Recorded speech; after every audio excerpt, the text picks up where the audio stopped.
Hey, you know what it is? This is Joker News speaking. Let's jump right into it. So, the charges against Young Thug build on a growing trend of criminalizing rap crews. Yeah, last week, the Fulton County District Attorney in Atlanta charged rapper Young Thug with an indictment for allegedly participating in street gang activities and violating RICO law. Yeah. Last week, the Fulton County District Attorney in Atlanta charged the rappers Young Thug and Gunna with an indictment of more than 80 pages for allegedly participating in street gang activities and violating RICO law. That's short for racketeer, influenced, and corrupt organization, a law that was originally designed to fight organized crime like the mafia. The indictment names Young Slime Life, Young Thug's rap collective, as a street gang and the rapper as its founder, but these latest charges and arrests fit within a larger web of how the criminal justice system is. And now if you think about it, he's using RICO to prosecute hip-hop artists like NPR's Aisha Rasco spoke with NPR Music podcast Louder Than a Riot co-host Sidney Madden and Rodney Carmichael about how the definition of gang is being applied to rap crews. Now, there's an interview that has been edited for length and clarity. So, Aisha Rasco on the Weekend Edition, she was talking about the connections between the criminal justice system and rappers. Now, rappers getting caught up in doing time is not uncommon, right? So, Rodney Carmichael, the truth is, rappers, at least in this country, are predominantly black. That means 9 times out of 10, they're coming from communities they are historically politicized or policed. Just like walking while black was likely to get you stopped and frisked in New York in the early 2000s, rapping while black would definitely land you in the surveillance lineup of the NYPD's hip-hop dossier back then. Now, obviously, black people in America are overrepresented in the criminal justice system, but these are RICO laws were designed to target organized crime.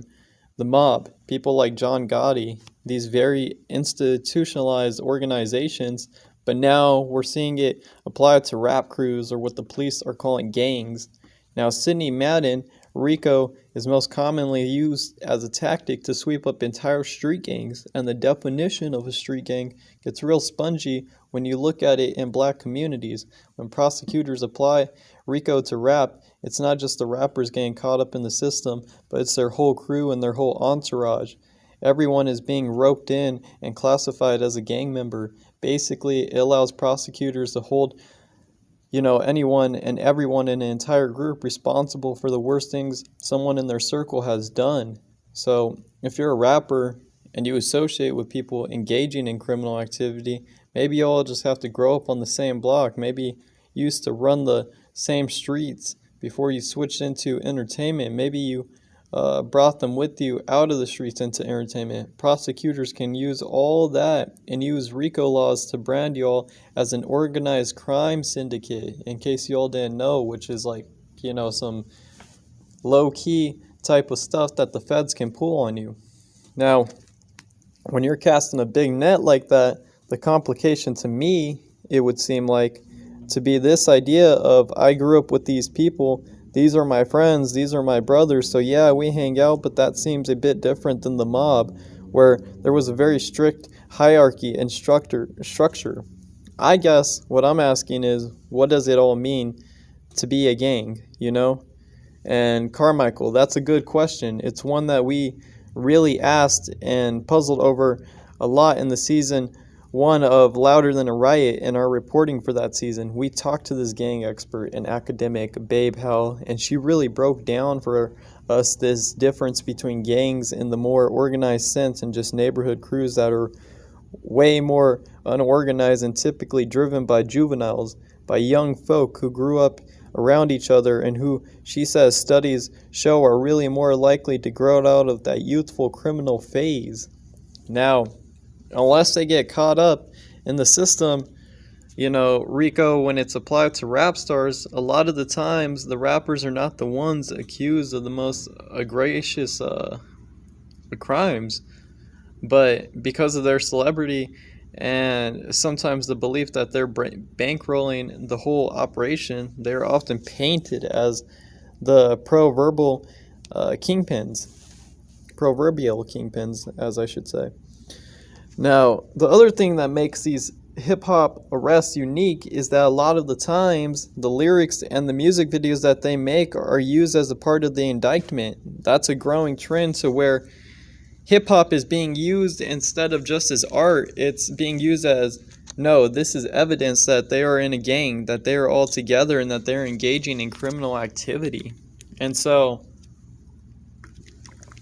you got Madden saying this is a trend that's really loud right now in the public conscience, but it's actually a practice of criminalizing hip-hop or just black music in general. That's a pattern that stretches way, way far back in America's history when it comes to rap lyrics being put on trial. Just last year, the state of Maryland's highest appeal court ruled that the lyrics are admissible as evidence in criminal cases. This decision stemmed from a murder case conviction where the defendant was sentenced to 50 years. His lyrics, which he has rapped over a jail payphone 3 weeks before the start of his trial, were taken by the judge as a criminal confession. Meanwhile, in New York, there's a bill being introduced to actually limit the use of rap lyrics being used in criminal cases as evidence. But this bill is still being debated in the New York Senate. In 2019, the Supreme Court refused to hear a lyrics on trial case, despite a lot of big name artists like Chance the Rapper, Meek Mill, and Killer Mike all pushing for it. Decisions like these continue to set legal precedents. And because it happens almost exclusively in hip-hop, it's almost impossible to see it through a lens other than a racial one. Now, when it comes to rap lyrics, they are taken literally. Just because, you rap about selling drugs doesn't mean you actually sold drugs. Sometimes people are just fronting, or they're telling stories that they see about other people, right? Now, Carmichael, it speaks to another thing we talked about a lot in the first season of LOTR. Now, which is, in fact, that the artistic merits of hip-hop are not just judged in the same way. They are for the other genres. It's not seen as a creativity or even genius as much as it's seen as just autobiography. Like, how can people be making this stuff up, particularly black kids? They got to be just rapping what they know. It strikes at the more prejudicial ways that black art and black music are judged in this country. Now, Carmichael, this is the dichotomy that we're living in right now. Basically, we have a music industry that rewards artists for exploiting their connection to the streets. Then on the other hand, we got a justice system that's dead on set, criminalizing those same connections, whether they're real connections, whether they're dramatized for young people who were seduced by the limelight and really often sometimes just looking for a way out of the streets, rapping about where you're from and the things that you or your people used to do in the streets, has the possibility of earning you millions of dollars a year or years in prison. If you're an icon like Young Thug, maybe even both, then that's like big right there. And so, I mean, this is all crazy news to me, people. But you guys let me know what you think in the comments below. I'm going to keep you updated with some more juicy news.